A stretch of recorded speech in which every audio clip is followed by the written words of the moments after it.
guys, this is going to be part 2 of Poshmark process. I'm gonna tell you guys a little bit of the do's and the don'ts of Poshmark. You should put a certain profile picture, like a headshot or something professional, so people can tell that your business is legit, because people are not going to buy from you if they think, you know, your stuff is fake, especially if it's fake photos. That's another thing to don't do. Don't take photos in bad quality settings. You know, you guys can come up with different ideas. If you're creative, go ahead and go with it. Because on my Poshmark, you guys, I literally have my cousin model for my stuff. That's what happened. So if you don't want to model it, go find somebody else to. Don't sit here and do these half-ass photos and think it's going to get you somewhere, because when it don't, you're going to be upset at yourself. You definitely should put designer stuff up there. That is the stuff that is mainly going to cause attraction on Poshmark. Designer brands. People don't go on there for just regular clothes. I'm sorry to say it, but it's the truth. So if you sit over here and mainly your style is regular clothes, more than likely somebody will not buy it.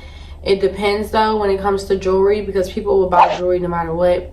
So it just depends. Even for shoes, you don't have to have designer shoes. So try to follow people that you would buy clothes from, or you know, that could invite you to parties, because there is parties on Poshmark where you can join and you can post, you can repost, like, you know, your stuff into groups, and the groups are usually filled with a whole bunch of people. It could be 1,000 people or it could be more.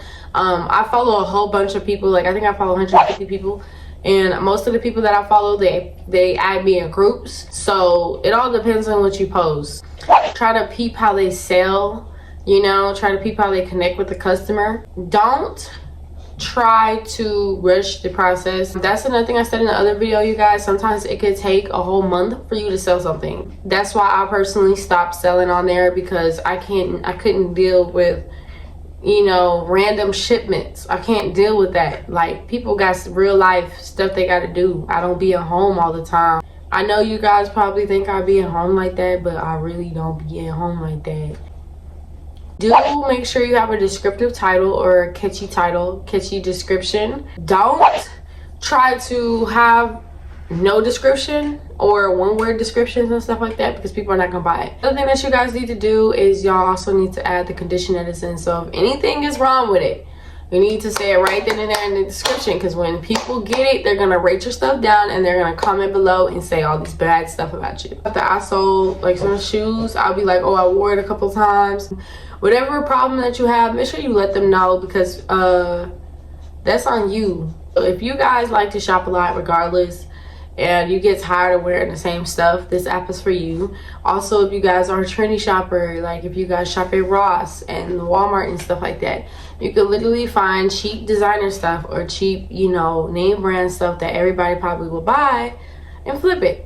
You know, they got all different type of brands. You guys can look for Apple bottoms, you guys can look for Levi's, you guys can look for Adidas, like any sportswear. Literally the smallest shit, Tommy Hilfiger, all that stuff. People will, you could buy something for $6, sell it for $30 on there. Like, it's not that hard. People are tripping on that, huh? But that is a good way to flip some money.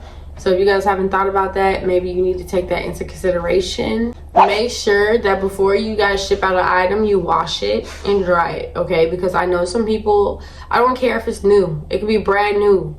Like, you don't know if somebody in the store wore that in the dressing room, didn't want it, and they put it back on the rack. All types of shit going around now, so just be careful. Make sure you wash your stuff. Like me personally, I always wash my stuff before I sold it, like the day before. Shoes, socks, anything you don't want a bad review on. How it smells, how it feels, how it looks, stains, anything like that. You look more professional, because if there was a smell, it smells good, la la la. Because if you don't and you make a sale, I'm not trying to be mean, but they're rude as fuck. Like, I came across a couple of rude people where they got mad because I didn't ship 2 days later because I didn't see the notification. So make sure you have your notifications on and stuff like that. Make sure you could try to get your notifications to text or email or something. At the end of the day, you don't want to miss a sale, because if you do, the customer's gonna get mad, want to refund the money, or just say, write a bad review, especially even if they get it, like, and you know, don't even check your Poshmark, and then you do days later. That's just frying yourself. You guys can go for low prices or high prices. I would recommend, if you guys want to sell on Poshmark, go for the median. So try to sell it for a higher price, but not too high to where people don't want it, or you know, you're not even in competition no more because you're so high. Have it like mediate, so if nobody buys it for a certain amount of time, you're gonna know the reason why. It's because it's high. So that's what I was thinking about a lot of times. Like, I was selling stuff, I was selling it for like 80 bucks and people was not buying it, and 2 weeks later to like 40-50 bucks, then boom, somebody would buy it. Bring down your prices as well every once in a while, holidays, you know, give discounts, all types of stuff that will also help with people coming back to your store. When I sent out the stuff that I was buying, I always made sure to bubble wrap people's stuff or put tissue paper in it, something like that, so it can look more professional and stuff like that. Because I know people, like, if you sell on a shirt, you're just gonna put a shirt in it, the hole, and just take it. No, wrap it up, do something, do what you would want if you was to buy it. If you guys like this video, go ahead and give me a like, a comment, and subscribe, because you guys just be watching me and nobody be saying nothing. Like, you guys can talk to me, I don't bite. I like knowing what y'all up to, what y'all doing, who y'all are. Yeah, that's really about it, you guys. Just make sure you stay on your toes, make sure you're a little bit professional. I usually got spam a lot underneath my comments when I had different posts, so just delete it, block them, do whatever needs to be done. So we're dealing with people that would constantly ask for bundles. So when people are asking for bundles, basically they want multiple items in one for a price, you know. So like, let's say if somebody comments right now and I'm selling this shirt, right, and somebody's like, can I get a bundle for that? So I'm like, okay, what do you want? Boom, they're gonna go on your Poshmark and they're gonna tell you what items that they want, and then you can estimate the price on there, just one. And then they want it to be a little bit cheaper because they're getting a bundle. Everybody on my stuff on a bundle. I did it before, but I'll never do it again because I realized I was missing out on money. I paid like $30 for this shirt, and I think like 30 bucks for some pants, and I sold it as a bundle for $25, I think, or maybe 15, I don't even know, 30 something.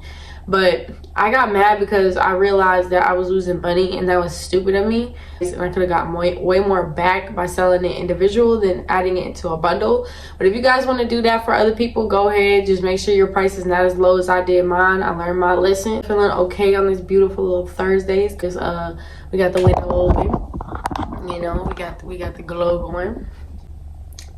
If you guys have any Poshmark questions, or you guys want to know more about Poshmark or anything like that, make sure you guys comment down below. I'll make sure to reply to y'all's comments or possibly make a video off. If you guys like it, bye.